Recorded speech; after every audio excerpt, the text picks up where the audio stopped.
cats, cops, and C4. You have got to be kidding me, Linda states in both frustration and fascination as they return to the police station just in time to find that a young woman in a black hoodie is waiting for them with several officers surrounding her.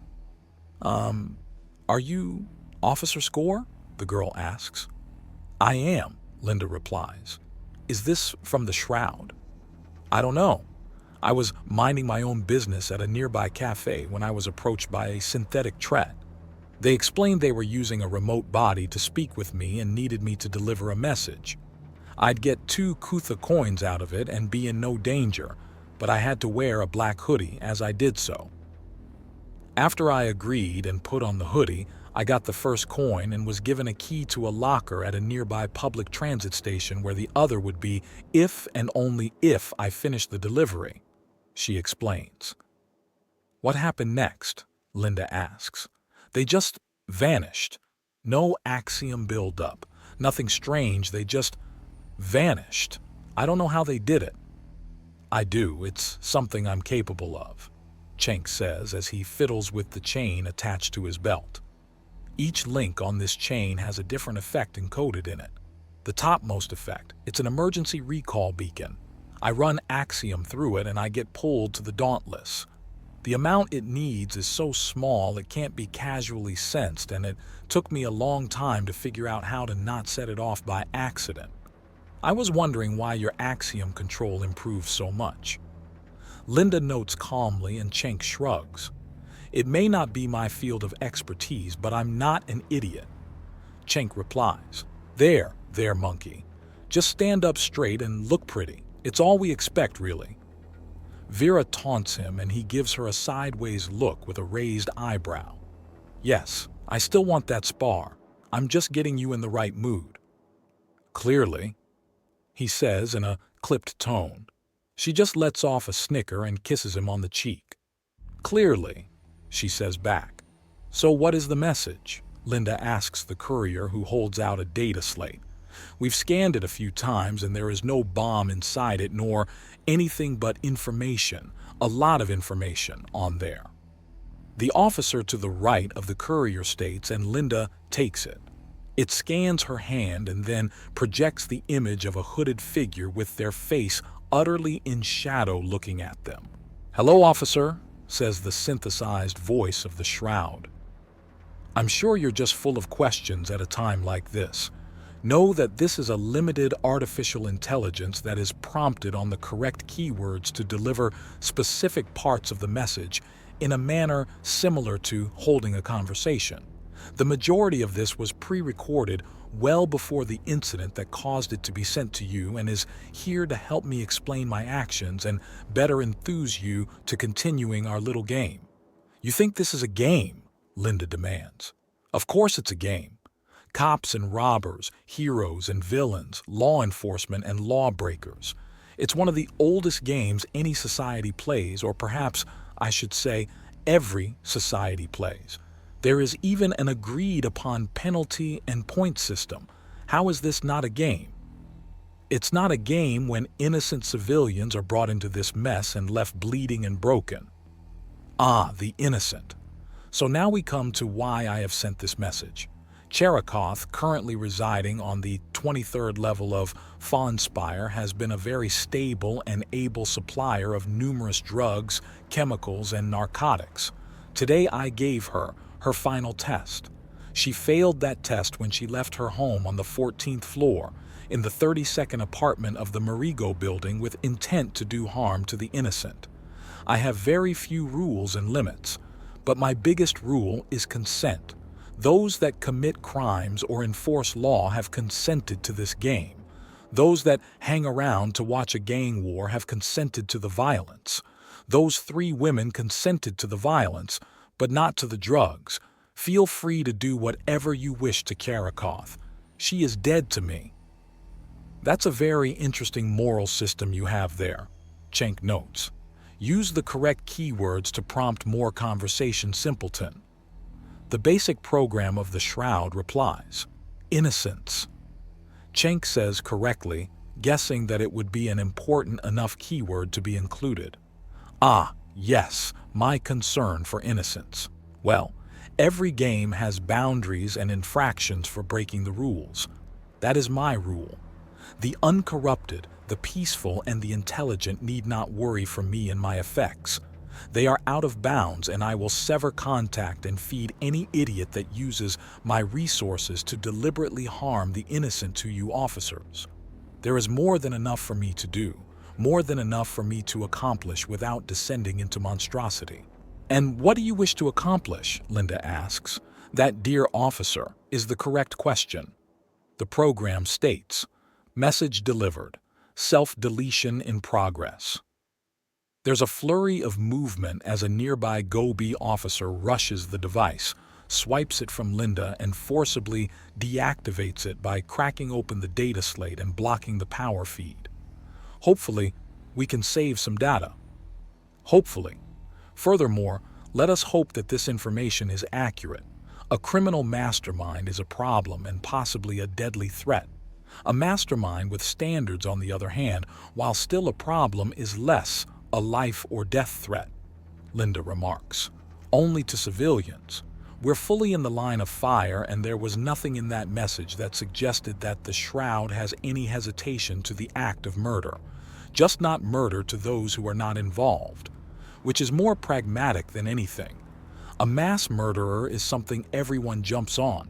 A person that murders for the sake of their own privacy is someone you approach carefully, Linda says. The courier begins before trailing off. Yes, young lady? Linda asks. Does this mean I have to give up the hoodie or money? She asks. We'll reimburse you every credit. But why do you want the jacket? Cenk asks, fully intending to pay out of his own pocket to avoid becoming a liar.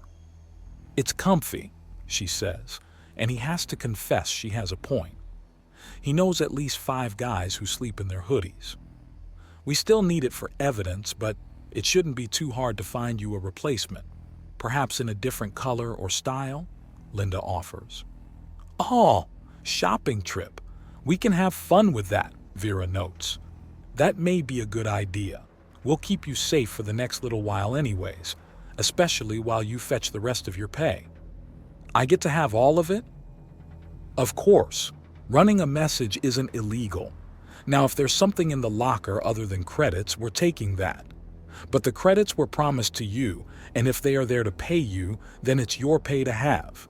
We will be replacing the actual coins. But you're at least 500 credits and a shirt richer for this. Possibly 1,000 credits. Congratulations. Linda assures the girl, who smiles. Hey, 1,000 credits for less than an hour's work. If nothing else, the Shroud is a hell of a boss, apparently, Vera notes. Except that if you piss her off, she feeds you to the police. Not exactly a good retirement package, that, Cenk counters. Huh, that is a point against her. The escort of Gem Chalice, Cenk had snorted at that name, had gone perfectly, and in the end they not only paid the girl back all 1,000 credits, but effectively broke the coins into smaller denominations so she could use them more casually. Apparently, the Shroud was going to be paying for all of Gem's laundry days for the next few years. That she could buy a laundry machine with the money was apparently not an option, as she planned to bounce from place to place all over Centris and a few of the orbiting shipyards as she went through her apprenticeship to become a certified ship engineer. She had also settled on a large, poofy hooded blue shirt so oversized that it fit almost like poncho with arms and hood. After escorting her back to her apartment and giving her their contact information, they had returned to the station to find that while they were out, Cherakoth's drug lab had been raided. The woman in question was in custody, and with the sheer amount of different drugs, including several human-based ones, she was staring down the barrel of over a century in prison unless she started talking and cut a deal. The sheer amount of illegal things in her home was impressive. The woman clearly knew her way around a chemical lab. Methamphetamines. You were very lucky as you apprehended her. A meth lab is a volatile place under calm and peaceful conditions. During a police raid, It could easily have blown up and caused a lot of damage if not killed some people, Cenk says as he goes over the lists of chemicals and concoctions they'd found. Through the security feed, one wall of the room is showing Charakoth from multiple angles as she simply glares forward in a rage. She had ripped up her own black hoodie when they had told her that the Shroud had fed her to them in response for her failing her test. The woman had not taken that well, to say the least. What has us really concerned is that there are clear signs that she's made them before. But where is it? Well, it's a recreational drug. Presumably, she sold it, used it, or gave it out as samplers. But that just leads back to the question of where. This stuff is strong enough to kill almost any species short of my own in trivially small doses, and I haven't seen any report on dead bodies laced with meth. Cenk considers. What could resist meth enough to survive it? The officer Jane Veers asks him. She's the closest they have to a toxicologist in the station, and between her and Cenk they might have half a clue between them to some of these chemicals. Poisons and the like just weren't common outside of cruel space. Humans, of course, in lower doses, a Canador could walk it off after a hell of a trip. Maybe a slobe? Their physiology would mean they likely react really strangely to it. Possibly a floric. Their digestive processes are so different that it simply wouldn't affect them anything like another race. There are a few more, but none of them are on Centris. Centris is fucking gigantic with a population density that starts at too much and goes to mind-boggling. Assume that there's a healthy population of everything and work your way out. Oh no, if there were any of those freaks on Centris, we wouldn't be worried about the Shroud. Trust me. She dismisses. That just raises further questions, he says before realizing he just made a quote and swallowing his amused smile. Too bad. Moving on. Officer Veers states, and Cenk puts down a note to research a little further into the races of the galaxy. Not just the really common ones that can be found everywhere, but the really disruptive ones that are borderline banned everywhere as well. It could make for some entertaining reading at any rate, as well as the start of a new betting pool for how long until humanity was on that list somewhere. Smart money would be on already. Alright, fine. So humans, Canador, Slobe, and Floric are our most likely customers. We can rule out humans for the most part as there are only a few thousand of us and we're all pretty tightly monitored. If some idiot was doing meth, they would have been dragged in front of the Admiral and he would have shouted the stupid out of them. Cenk remarks with a somewhat wistful expression. And since the entirety of the Dauntless wasn't shifted by the sheer force of his bellows, we have to assume that no one's fucked up that badly yet. So we need to look through hospital records of Canadors and for any strange sightings of Slobes and Floric. Because these drugs will hospitalize a Canador, and there's no telling how the others will react, Officer Veers says before considering. Also, aren't there numerous distilling areas that are only mildly legal all over that ship? Surely those kinds of drugs count. Alcohol is considered a different beast entirely. It's much more respectable than hard drugs. In fact, when he learned about the stills, Admiral Cistern mostly just assured things wouldn't get people killed and requested that a few of them were to his personal favorite methods. It may not be legal to bribe an officer, but if your higher-up benefits from what you do and you haven't technically broken any rules, then you're happily ignored. That reeks of corruption. No one's pure and squeaky clean. That level of self-interest and indulgence is fairly harmless, though. Unlike this girl. So are you sure that the remaining species that could resist the hard effects of meth aren't on Centris? Because even if she flushed this stuff away, someone somewhere would have gotten a whiff of it. And with how powerful it can be, it wouldn't take much more than that for someone to get as high as a kite if, and that's a big if, they survive the dosage. Positive. All right, we need hospital records for Canadors and some information on any odd Slobe and Floric activity around Fawn Spire then. Cenk finishes as he runs a hand through his hair.